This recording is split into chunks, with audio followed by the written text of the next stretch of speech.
La parole à présent pour les socialistes et apparentés à Pierre Priptich. Monsieur le Président Andrija Mandić du Parlement du Monténégro,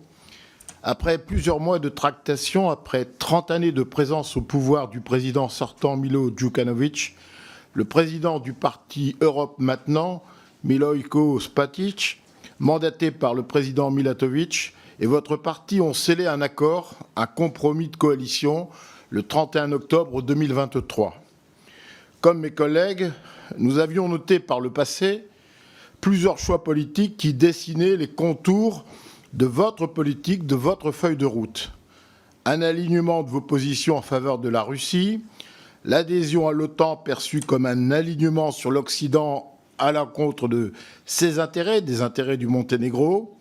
de même que la même adhésion à l'OTAN considérée comme compromettant la souveraineté nationale du Monténégro, avec une opposition à l'extension de l'OTAN menaçant, selon vous, la stabilité régionale, avec une crainte que cette expansion ne conduise à des tensions accrues, à une escalade des conflits. Enfin, une critique du processus d'adhésion,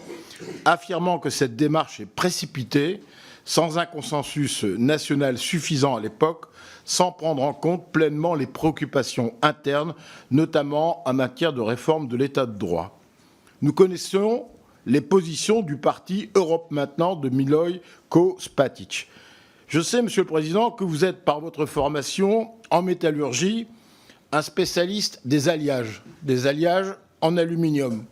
dont le but, je le rappelle pour tous, est de mélanger plusieurs métaux afin de conférer des propriétés nouvelles. Pensez-vous sincèrement que cet accord politique, celui du 31 octobre 2023, cet alliage que vous avez imaginé,